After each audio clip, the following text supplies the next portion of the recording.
everybody. Good evening. It's time for our spiritual light. It is Wednesday, 9 p.m. here in Ireland and in the UK. And today we start a new month, a new series of talks. And we do have Edir Paixao with us. As, and when you see Edir, it means we need to talk about difficult emotions, how to deal with, how to handle it. And our topic today it is caring for the soul, how to navigate difficult emotions. So, good evening, Edir. How are you, my friend? Hello, my friend. Thanks a lot for the invitation. Stevan, Elsa, Charles. Charles is in France, I think so. We are in Brazil here, 5 p.m. I have got out of the work earlier. I talked to my boss who gave me permission to be here with you. And it's a very big happiness and honor to be here. And I'm thrilled, you know good emotions here now. We're gonna go deeper in this good or bad emotions today. It's gonna be interesting because we're gonna cite some scientists like David Matsumoto, like Daniel Goldman, Paul Ekman. It's gonna be good. Wow, No. impressive. Okay. I hope your boss is watching us so he can Oh, hear you he well. doesn't speak English fluently, Sure, unfortunately. he is here. Yeah, yeah. Okay, okay. Good evening, Elsa. How are you, my dear? Good evening, Stevan. It's a pleasure to have you here Edir Paixão once again that I had the the joy to meet in first in your country, in Ireland. Yes. Remember? That was very nice, his talk. And hello, Charles. Wonderful to be here once again with you all. And yes, talking about emotions. Oh my God. We need to think more about our own emotions. And we see how we can navigate in difficult times. We see today. Let's go together. And if you are watching us, send the link to your friend and be with us and think about your emotions as well and put something in the chat. Okay? Good, good. Bonsoir, Charles. Bonsoir, Steven. Hello, good morning, good afternoon, good evening to everyone. Indeed, very happy to be here. As Elsa told, talking about emotions. What can we do? What can we not do? Let's go and develop a little bit this subject according in the view of the spiritist body of knowledge. Great. This is wonderful. So, as may begin, uh, in today's world, many people are emotionally overwhelmed. It's when you turn on the TV or read the newspaper or turn on the radio or any kind of broadcasting internet, you will see that the world is bombarded by emotional turnarounds like anxiety, sadness, anger, fear, loneliness, exhaustion. So all this it's increasingly a lot. And Spiritism teaches us that emotions are not enemies. They are signals of soul's inner state. They reveal our struggles, our wounds, our attachments, and also our possibilities for growth. According to Spiritism, understanding we are, according to Spiritism, we are immortal spirits temporarily experiencing life in a physical body. Our emotional life is deeply connected to our thoughts, our past experience, our spiritual influences, and our moral development. And tonight, we will reflect on how to care for the soul during emotional difficulty, not through repression or guilty, but through understanding, prayer, self awareness, charity, and spiritual balance. I hope this conversation brings comfort and practical guidance to all who are navigating difficult emotions. So, that was my brief introduction for our call. I invite everyone who are here today with us. If you have any questions, please write in the comment box and we will immediately read your question and give priority to them. So, uh, Edir, allow me to start with you. And for you, it is the first question: why do difficult emotions exist from a spiritist perspective? Well, we have learned that the Spiritism has to go, has to keep up with the science. So that's the reason why I have told you in the beginning that we would talk about some scientists who had worked, who are still working, on the emotional field, by a scientific perspective. Of course, we have our basic books, in the Spiritism, but we have also to connect with the current science, investigations. So I would like your permission to read a definition for emotion, by David Matsumoto, who is a philosopher doctor, with Mark Frank and Sun Huang. Yeah, three authors. David Matsumoto is the main researcher, in this field that I know. He has studied emotion for more than 30 years, more than 30 years, more than 3 decades studying emotion, and I'm simply in love with his work. What I would say, he defines emotion like a transient. It's fast, it's rapid, bio, psycho, social reaction to events that have consequences for our welfare and potentially require immediate attention and action. Emotions are biological because they involve physiological responses from the central and autonomic nervous systems. They are psychological. They are psychological also because they involve a specific mental process required for elicitation and regulation of response, direct mental activities, and motivate behavior. They are social because they are often elicited by social factors and have social meaning when elicited. That's really interesting why we were not educated, to learn how to deal with our emotions.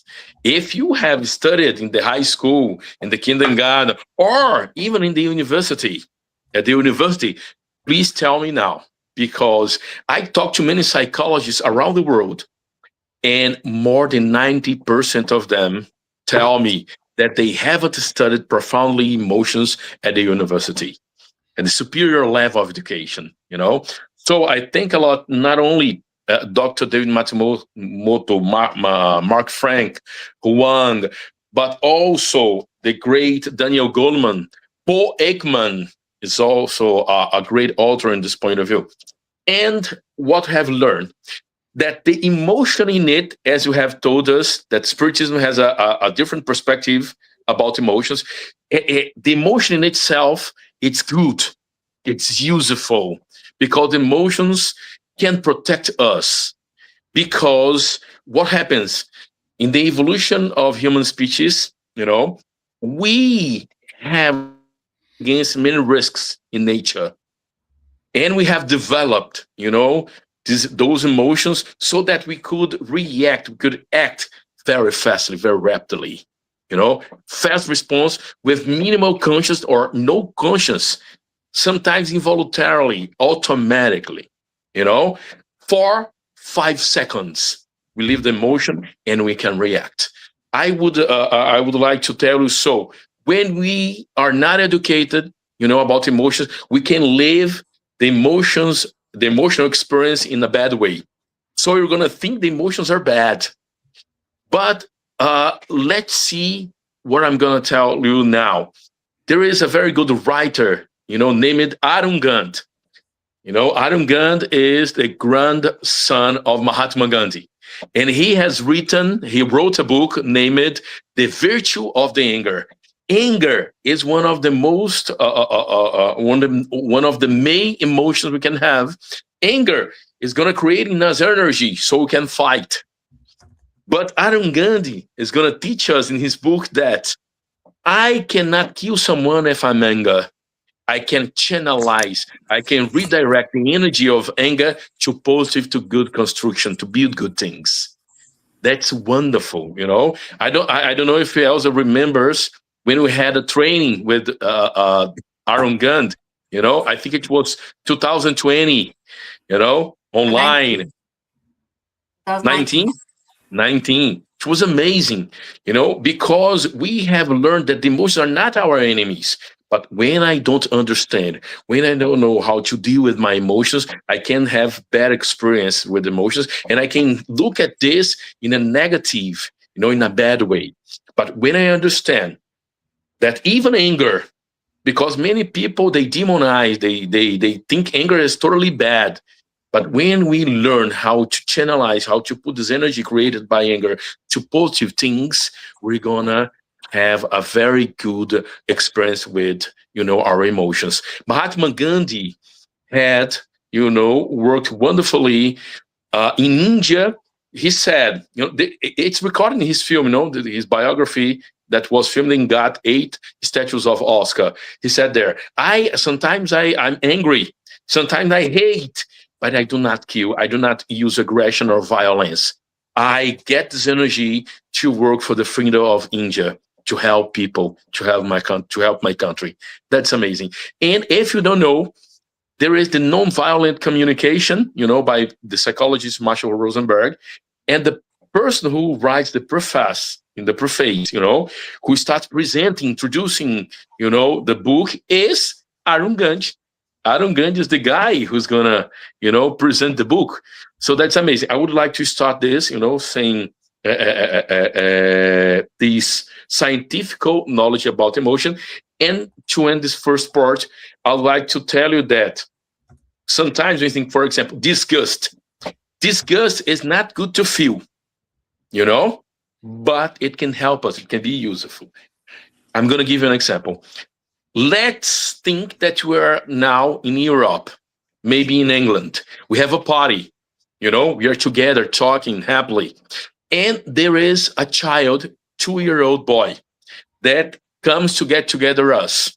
We are going to have a dinner, supper.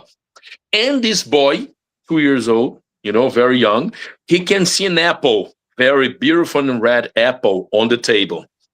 This boy grabs the apple and bites the apple. But the apple was beautiful outside, but it was rotten inside. The boy probably will feel an emotion, name it disgust. It's going to show, in the face, a face of disgust. And this is the emotion. It's fast. What is the second thing after showing his face, the disgust that this boy is going to do with the rotten pieces of apple inside of the mouth? It's going to put it out, And when the child puts it out, the child's going to be protected against the rotten pieces of apple. So many people think disgust is something very bad. It's not good to feel disgust, but it exists to protect us. So we have a very high necessity to study emotions, to learn about emotions, and to use it in our day by day, in our daily routines, so that we can see emotions, scientifically in this sense, in this core, and use it to help us. If we knew more about emotions, we would be much more successful in our personal, interpersonal relationships, right? I leave to you comments, Correct. or another question. Charles, do you want to compliment from what you said? I see your image is frozen, but we can hear you, Stevan. Yes, indeed. I think very interesting what Edir just explained, and also your introduction, Stevan. And basically, we cannot avoid emotions. Emotions are part of nature, huh? And they come from some kind of instincts we still have. For instance, the best example is the fear. When we fear something, let's suppose there is a fire somewhere. Fear, So fear. we feel the fear emotions and we run away. So it's the instinct of conservation that we see on the animals, as that we still as humans do have. Nevertheless, when you see a fireman, for instance, he replaced this instinct by intelligence. Why? Because he studied the fire, he knows the factors, he knows the dangers, and then he instead of running away, he's analyzing the risk. Of course, if the risk is too high, he will also take distance. But if the risk is Wonderful. under control, he will go and fight against the fire, you know? So this is a very perfect example showing that with intelligence uh, we cannot avoid the emotions, but we can face them, we can control them, and we can even use them for doing good, as Edir well explained. So everything is emotions are unavoidable, but what do we do with the emotions? What are the sentiments which are coming from this? When we see something, an injustice somewhere, our emotion is to feel how to say revolt. We do not accept and we are angry and so on. But okay, what do we do with this anger? Do we keep it in ourselves and then turn us ill, as Edir perfectly explained, or do we use this anger to say, "Hey, stop! Let's do something serious to fix this and to prevent this and to avoid this." So everything is about this, and this is also the so-called emotional intelligence, the famous EQ. You have the IQ, which is well known, and the EQ, because a lot of IQ without EQ does not help much, because EQ you need to negotiate, to work in a team with different people who have different ways to see and so on. So to think and to elaborate and whatsoever. So if you don't have this emotional intelligence, well, you can be brilliant alone, but as soon as you need to come into different situations, challenges, adversity, difficulty without controlling your emotions, you will make positive use of adversity. And this is a third type of intelligence which popped up 2 or 3 decades ago, which is a spiritual intelligence. And so this is also something, I mean, with the spiritist body of knowledge, we see the things under a different angle, you know, because when we see it from the spiritual point of view, we understand and we consider the things differently. For instance, of course, dying for a materialist is the end of everything, finished, full stop. We put you in a box under the ground and nothing more anymore. But with the spiritist body of knowledge or the spiritualist body of knowledge, we know that dying is not the end. It's just the soul which gets out of the body. Of course, we have to do everything we can to avoid dying, even being spiritist, even knowing that it's not so dramatic as with the materialist point of view. And but if it happens, if it's unavoidable, okay, it's our spirit gets free from the body, and we have other opportunities through reincarnation and so on. So we see the things from a different angle, and this gives us more strength to face these emotions because we can always see them from the spiritual point of view. Okay, I lost everything material I had, and then we think, yes, but okay, anyhow, the day I go back to the spiritual world, I will not take anything of material stuff with me. So where is really the important things? It is in what we acquire as intelligence, as emotional intelligence, as spiritual intelligence, goodness. All this we take with us. So even we have the emotion of losing something material, we will have the resource to overcome it, to end, to react positively to it, to see the things from a different angle. So indeed, Spiritist body of knowledge helps us a lot in getting the emotions better under control, even if they are unavoidable, and learn from them instead of entering in a kind of a vicious circle.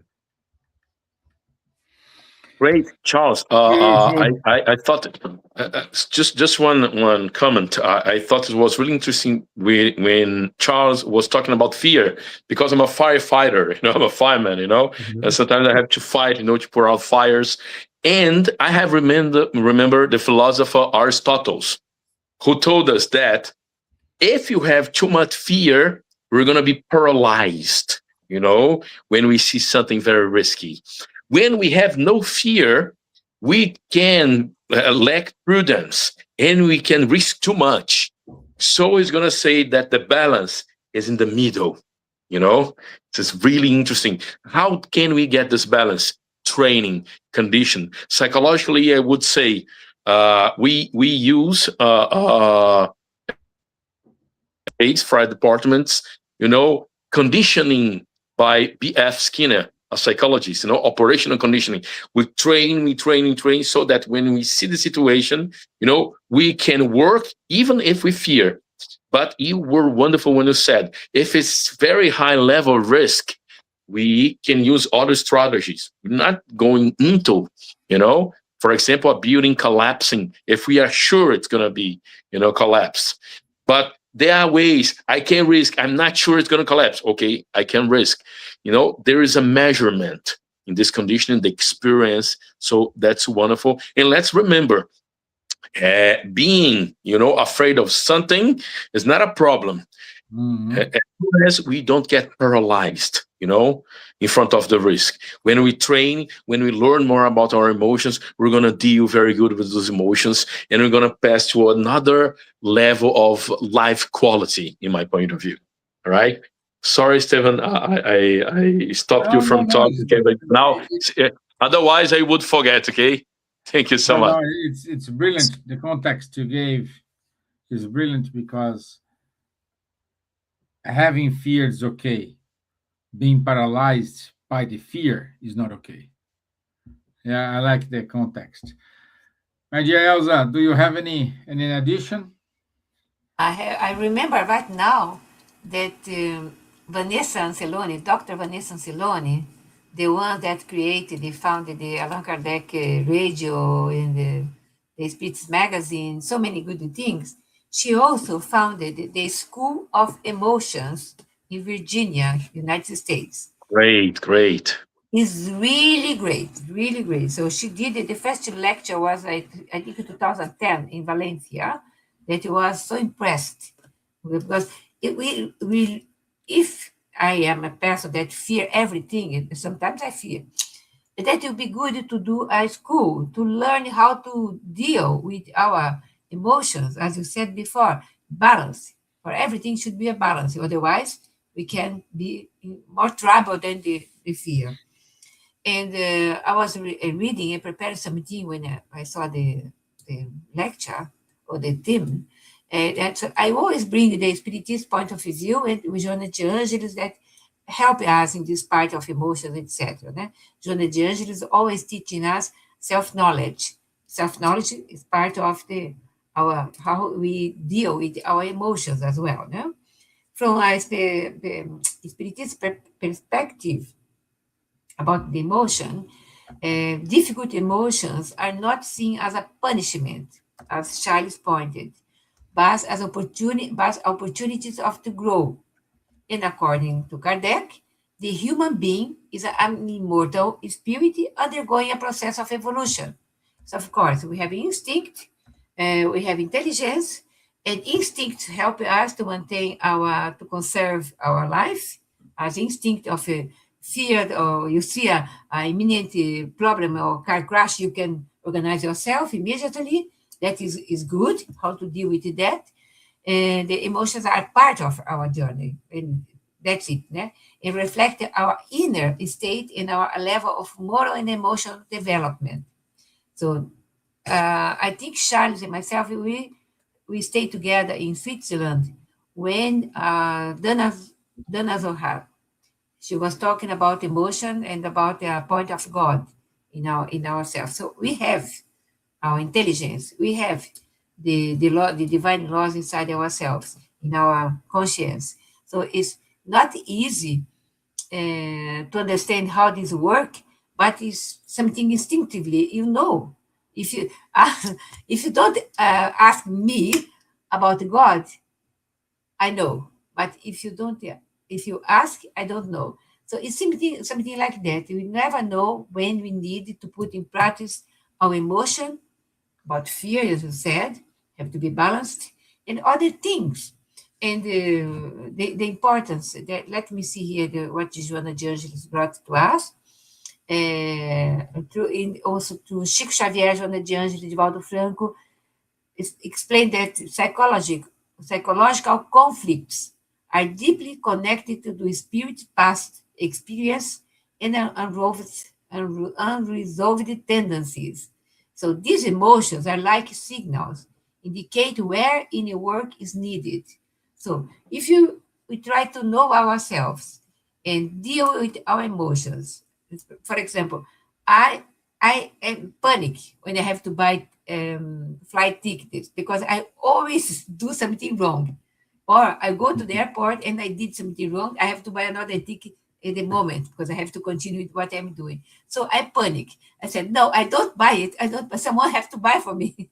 Otherwise I panic. So how I deal with this emotion that is crystallized in myself, I have to know. Perhaps I can go to a school of emotion to Vanessa Anceloni and try to solve this problem. It's a psychological problem that I acquired, I don't know when and where, but it's in me. I know that. I know how that is difficult to deal with that. And I have to overcome my this bad emotion, let's say like that is afraid to buy a ticket. How this could be? Elsa, silly Elsa, what are you doing with yourself? What is something that is there? I know that we have so many different things.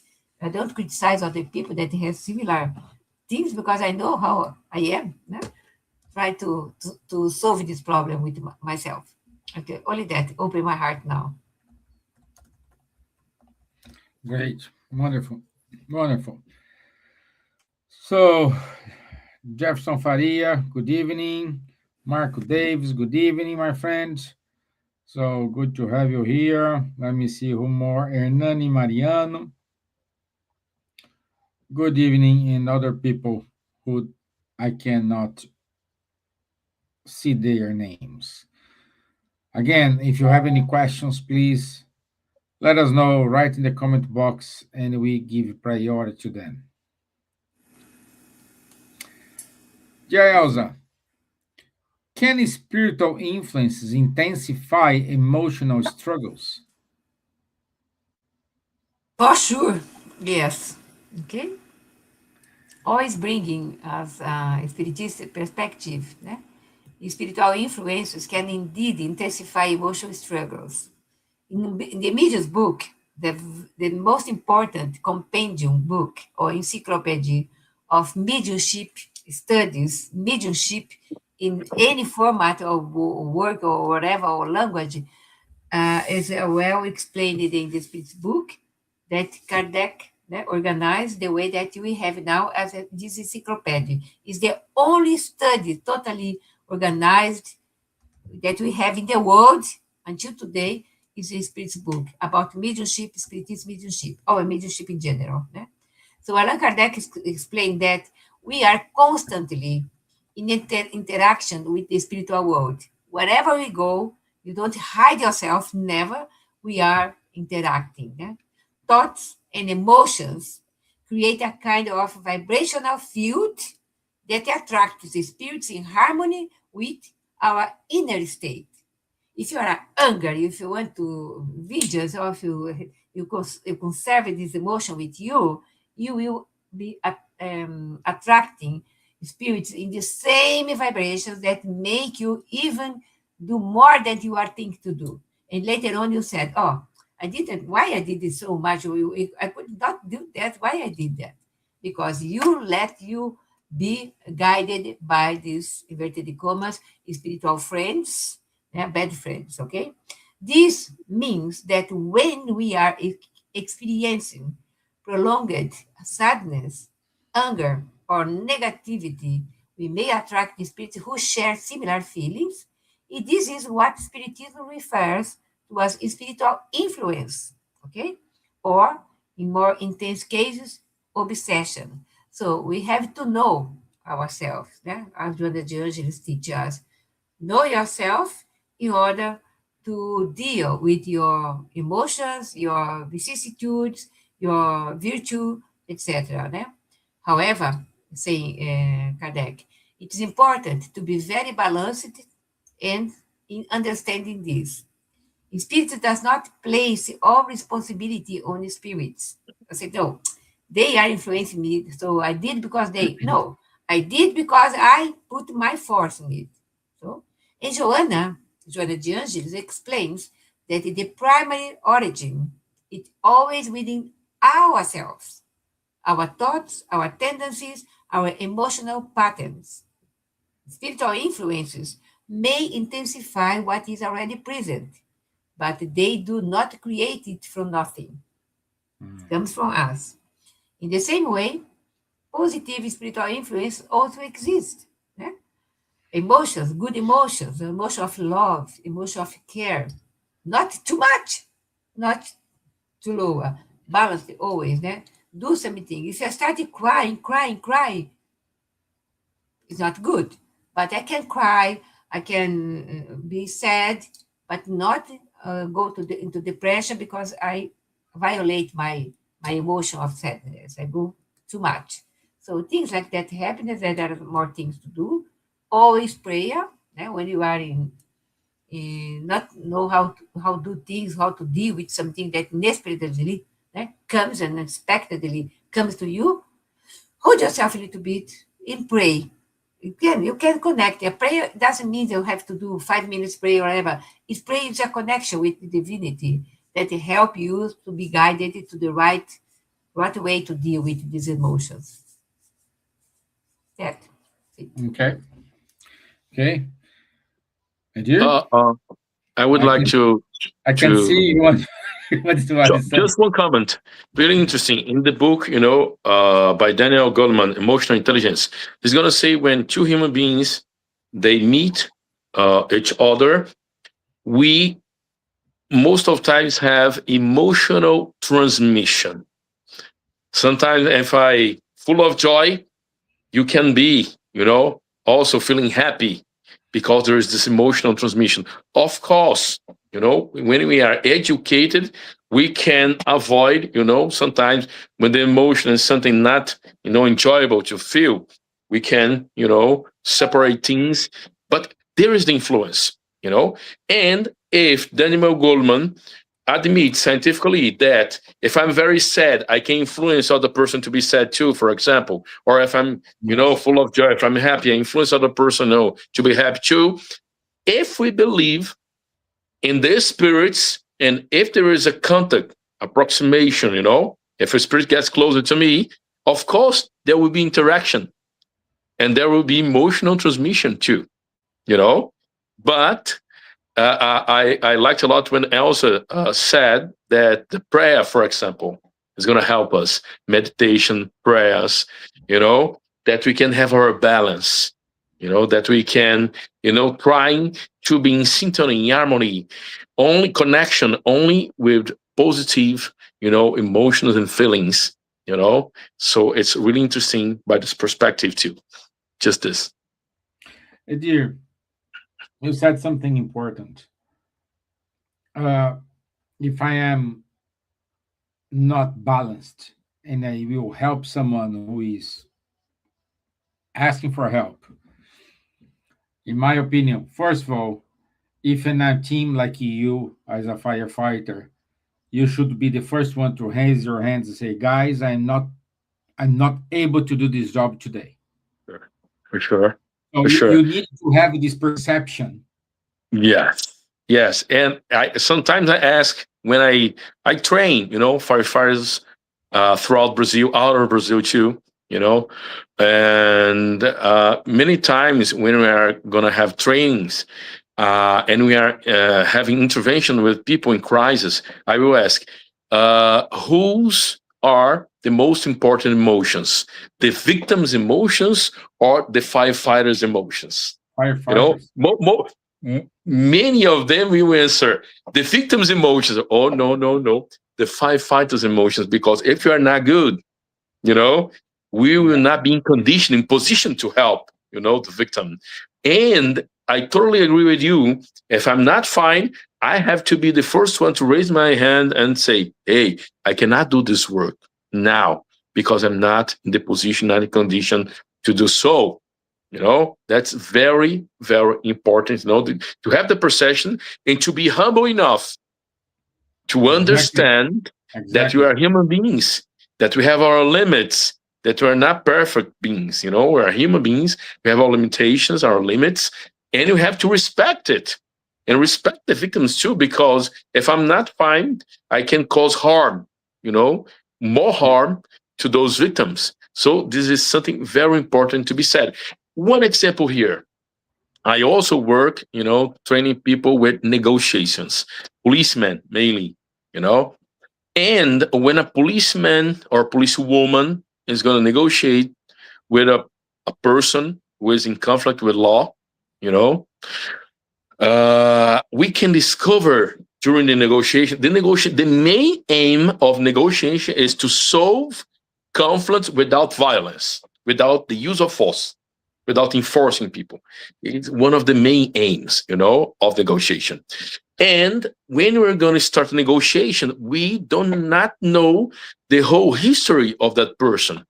Maybe during this negotiation, this dialogue, this communication, I can discover something, that for me, it's going to trigger emotions that can make me overwhelmed and out of control or violent, So we use a technique to change the negotiator so that when we see, because there is the group of negotiators, we have a group for tactical use of force, and we have a commander of the incident, and the commander has the power to change the negotiator. Because I'm going to repeat, negotiation, in crisis for public security, the main aim of this negotiation is to solve conflicts without the use of force, without law enforcement, trying to show the person there are other possibilities, other solutions, but not the extreme violence. Okay. Very, very well said, my friend, Stevan. Yeah. And this question leads to another one.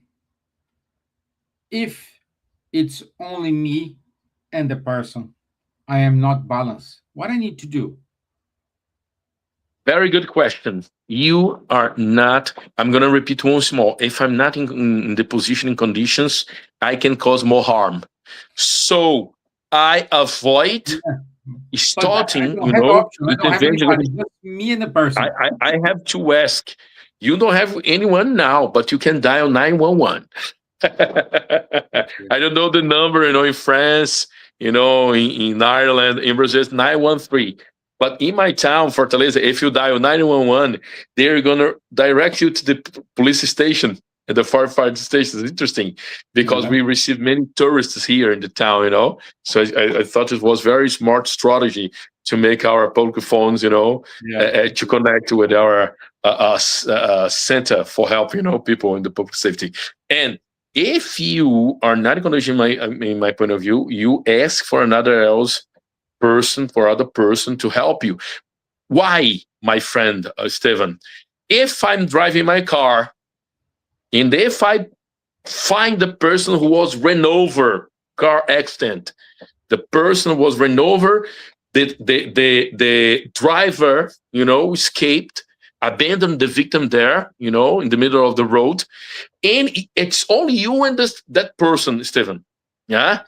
Will you Mhm. put this person who was ran over inside of your car and take this person to the hospital, or will you call the ambulance, to take this victim to the hospital?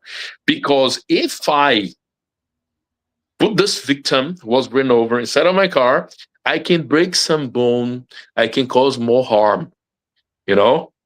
Yes. So, Yes. in my point of view, we have to ask for the experts, for the right people to come and to help to avoid more harm, right?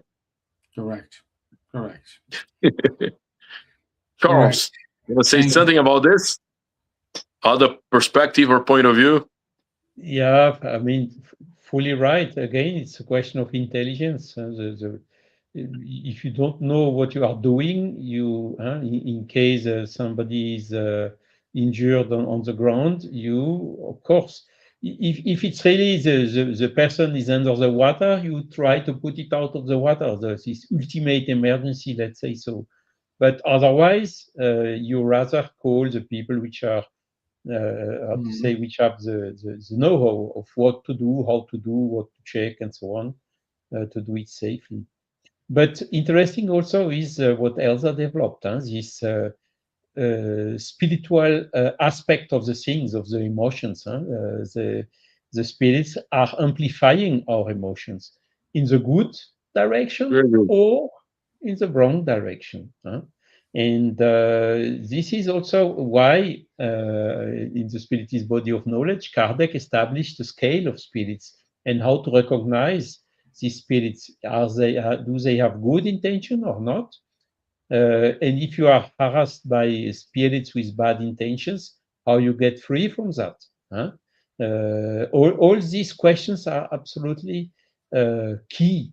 And one main driver for it is, if you want to uh, keep more distant or to reduce the influence of the spirits which have not good intention, the best way is to attract the influence of the spirits with good intentions, of the spiritual mentors, and so on. And they will then overcome and help you also in controlling your emotions.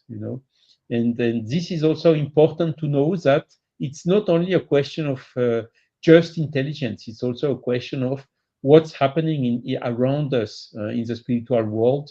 What type of influences are we suffering?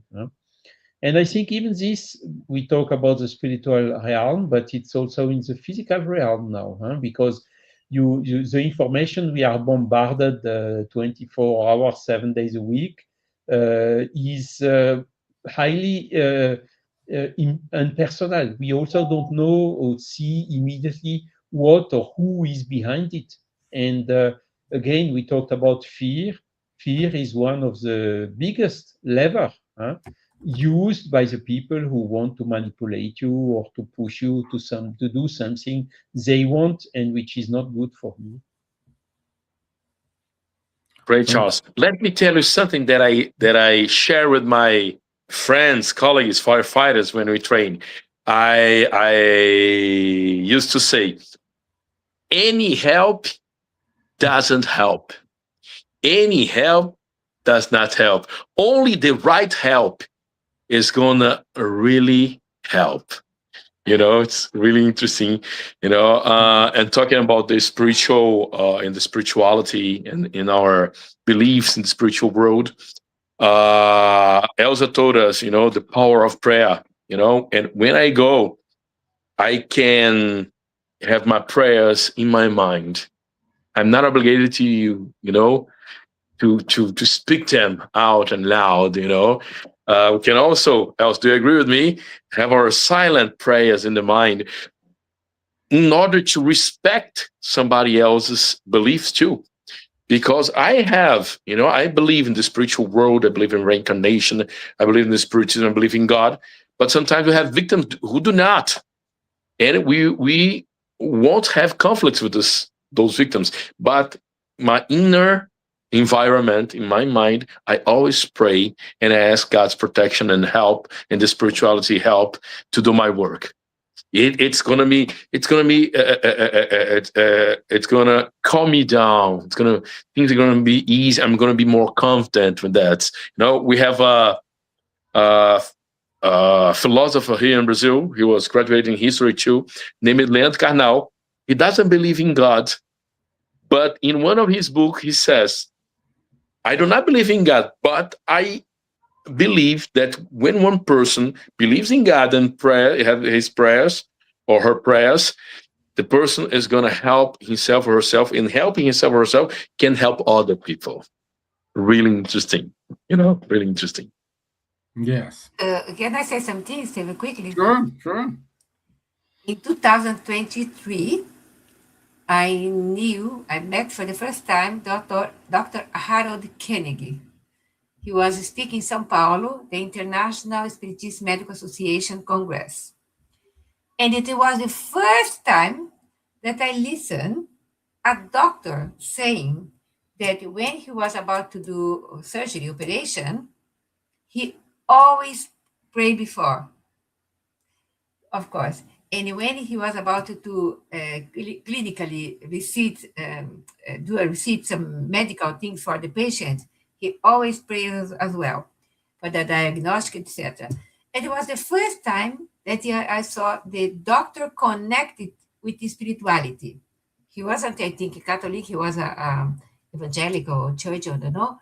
And when he says that, I felt myself so blessed to be there that moment. Listen, for the first time, I went to him, I talked to him. He gave me all these PowerPoint slides because I was so impressed with the way that he presents his speech and connecting his emotion to do operation, the heart operation, because he was a heart doctor, cardiac doctor. And he said that he always pray. That means pray for helping him, help patients, helping his emotion to be tranquil in order to do a nice operation. It's amazing, Great. but it's something that otherwise you can be, if you have to do operation without a preparation, a proper preparation, you can be wonderful surgeon. But if you have the connection with spirituality, you do more. Yes. Really interesting. One thing, I don't remember the name of the author of the text, a kind of article paper that was something like Eating Fear. The text was talking about the quality of the way we eat. Really interesting. When we are on a hurry, when we are afraid of something, when we are anxious and we're going to eat, we can eat very fast. We're going to have a bad digestion. We're going to be full of food, And the text was saying we are literally eating fear. When we pray before eating, when we thank, for having that meal, when we calm down and get things easy, soft, and we eat, calmly, we're going to have we are going to have a better digestion. We're going to eat less, probably, because when we eat, calmly, the feeling of satisfaction, is going to come. So I thought the text was wonderful, talking about this. And we know about the Spiritist, books.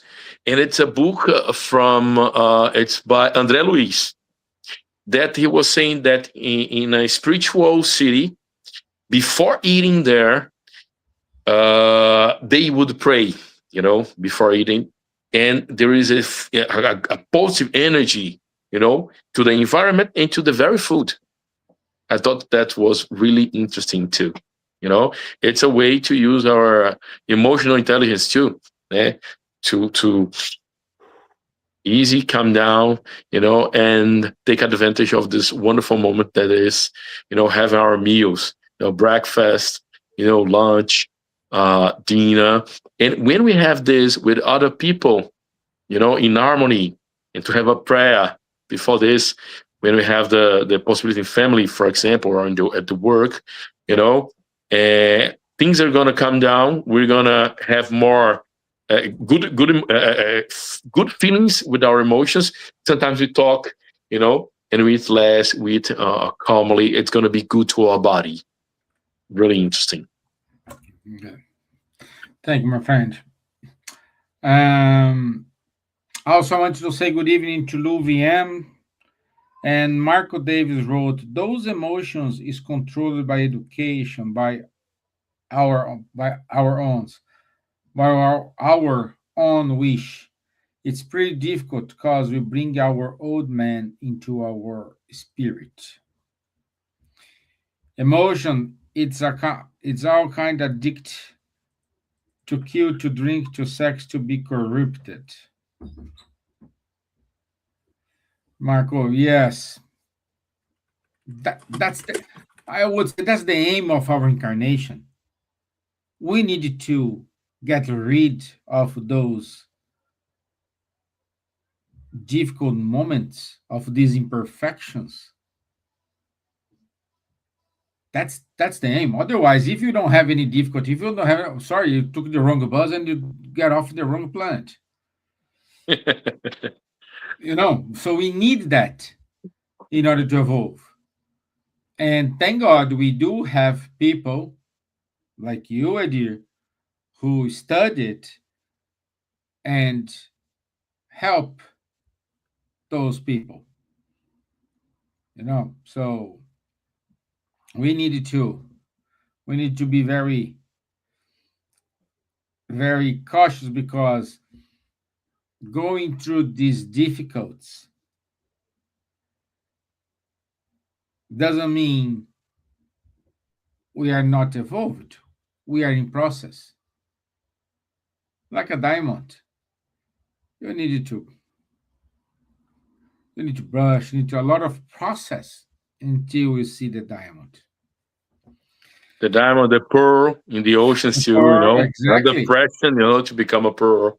Yeah, exactly. That's really interesting. I have remembered now, Stevan, we were talking. I can see our time is going to an end too. Yeah, but I remembered something named Action and Reaction. It's one of the names, one of the titles of Andre Luis' book too. He has written 16, if I'm not wrong. And there is Mhm. action and reaction. And when we talk about emotions, in the psychological field, we also talk about psychological action and reaction. What is this? Okay. We wrote a book. My wife was a police woman, and I am a firefighter. We wrote a book called "Work and Health in the Public Safety Professions." A free translation for English, because it's only in Portuguese. Unfortunately, maybe we can translate it to English in the future. And Okay. we wrote there that we saw many times in our work life the action and reaction, psychological action and reaction. When we do good to other people, we feel good too. Yes. We can feel a good sensation, good Yeah. feelings. It's really interesting. When we are aggressive, even, mentally or with our words, we feel bad too. If you have an argument with a friend, with a relative, how do you feel after the argument? You feel bad, you know?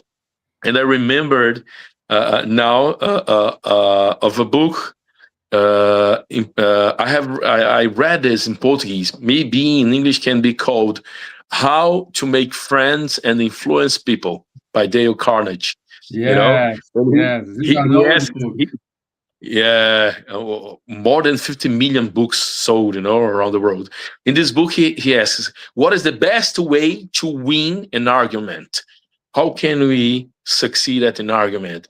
And the answer is run away from arguments. Because if you win the argument, you probably lose a friend.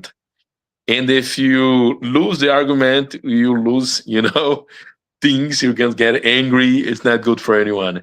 So best thing is discussion, the health discussion, the dialogue, and everybody, growing up with the communication. that's really interesting. It's going to help us a lot. There are many people who complain a lot, and they have a bad view of life, a bad perspective about life, and they're going to feel many bad feelings, sensations during his day. And interesting, we have learned from David Matsumoto. I'm going to show his book again, nonverbal communication, and he talks a lot about emotions. We have seen that emotion is fast. It's 4 or 5 seconds, but sometimes we feel that we are angry all day long. And David Matsumoto is going to teach us that indeed we feel anger many times, and we go to a state of humor. He's going to say that humor state is different from emotion. The emotion, a feeling is fast, but the state of humor can last all day long, a week, months. So when we start healing ourselves and knowing more about emotion and feelings, we can feed our soul, our spirits, spiritual intelligence, dear friend Charles, of good things. So it's very important that if you want to get this balance, we read good books, we watch good films, we talk to people who make us, feel joy, happiness. Of course, we have to live sometimes with a relative or a friend at the work, that when we meet this person is not good. But the emotional intelligence for this too, avoiding arguments, avoiding impacts, verbal aggression, because if we do good to the others, we're gonna go do good things to ourselves. Just to end, my words now, there is a film named called 12 Years of Slavery. Have you heard about this film and this book? Yeah. It got an Oscar too.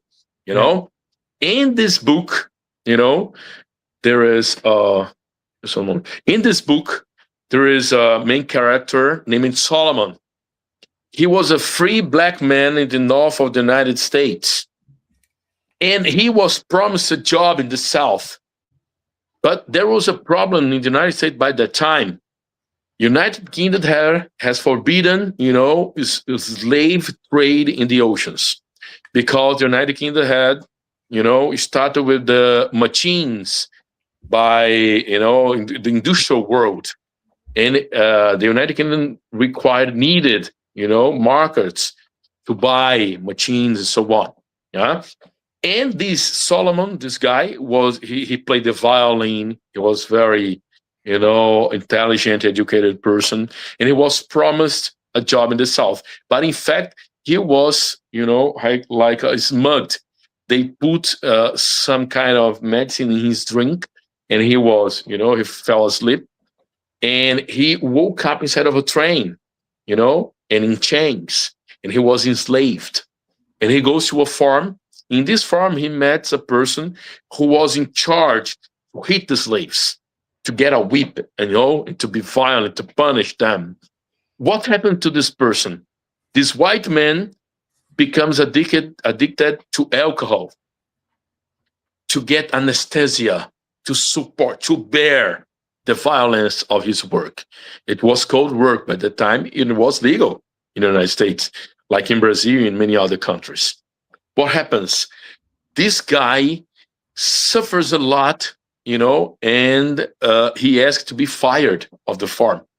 He goes to another farm, and he goes there and say to the new boss, "Hey, I can do wherever you have here as a job, but hitting another human being, hitting the slaves, no." And the farmer said, "Well, the only thing I have here is the same work of the slaves. You get cotton, in the camps, in the fields, but you'll be paid, of course. You're a free white man.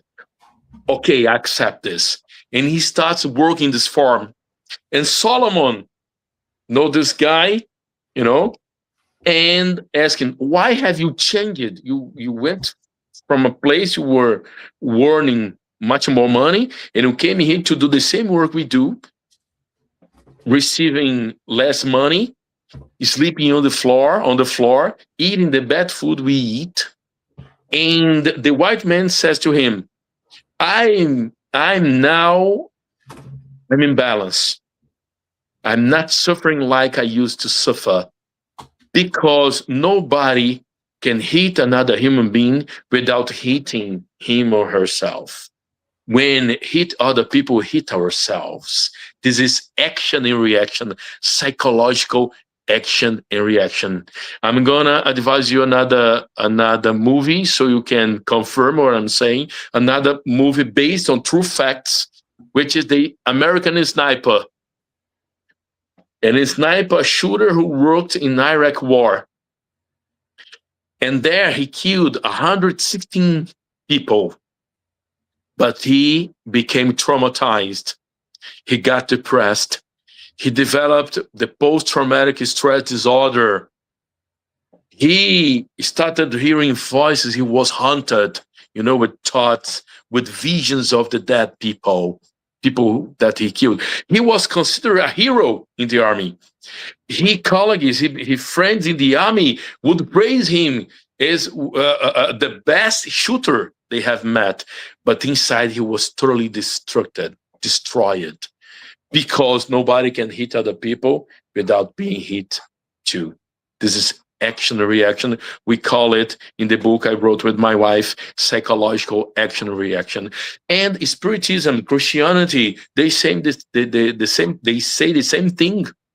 If we do good to the other people, it's going to be good to us too. That's a thought I would like to bring here. Talking about those emotions and feelings. I highly recommend you to watch the films. 12 years of slavery and this American Sniper, right? Right. Okay. Good. Good. So we are over time. So, Charles, I would say, do you have any final comments? No, just thank you, and I learned a lot today. Me too. Elsa, my dear. Me too. I love to learn. I love to learn. I learned a lot today, especially with Edir and Charles. Thank you so much. And you, Steven, of course. Okay. Good. Stevan, Elsa, and Charles, people who are there, connecting and watching us. Thank you so much, for the invitation. Thank you for being here, sharing this moment with me. There was a long time I haven't spoken in English, about 30 days. I was having a training with psychologists from Ukraine. Yeah, it was an amazing moment to be in touch with people who are struggling to help other people. This is very meaningful. This is wonderful. And thank you so much. Elsa talked to me, asked me another day, so we could get together for another talk, spiritual talk. That's amazing. Let's always remember we are not only material, beings, biological beings. We also have a spirit that lives forever. Let's take care of our spiritual intelligence, our spiritual, influence of emotions too. And thank you so much, for your presence, for your words.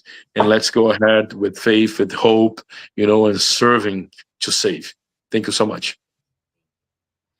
Okay, good, my friend. Thank you. Thank you. I am having some second. Let me download it because for some reason I cannot show the announcements. 1 second. Okay. If it doesn't go from one way, go to the another. The, the theme for next week. Yes. Okay. So let me share my screen.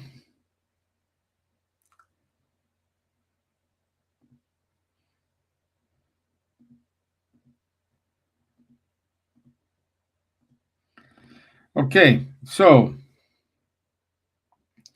next week we will have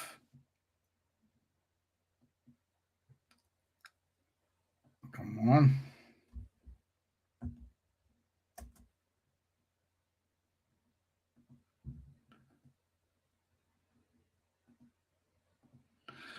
Okay, next week we will have the topic of forgiveness, a path to inner freedom. This 13th of May, 9 p.m.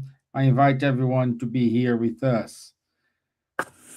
Every Saturday, we do have at 10:30 a.m. London time, the Medium's Book online study group with Charles, Munir, and Guilherme.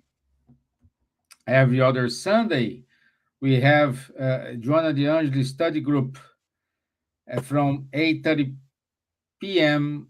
to 10 p.m. London time.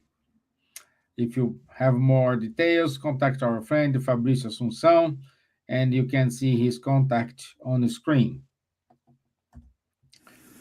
For September, between 18th and 20th of September, we will have our gathering, Spiritist Gathering, European Spiritist Gathering in Vergemont, Belgium. Along with this main event, we will have the Spiritist Gathering for kids and for youth. So it's great to see all people all over Europe joining us, talking to us, and sharing their insights. And it was going to be great to have you all there. And dear, here's the invitation for you. If you want to come, you will be more than welcome. Thanks a lot. So keep reading Spiritist Magazine. It's free of charge. And just go to the page, and there is always amazing articles. I want to say thank you to Cardiac Radio, Buzz, Life Spiritist Society, Francophonic Spiritist Movement, and Irish Spiritist Federation for supporting us in these 5 years doing this. Okay? So, thank you all. Thank you for everything. Edir, once more, thank you for your time. Say thank you to our boss. I will. Okay. Okay. Thank you. Bye-bye. Bye-bye. Take care. bless. Thank you.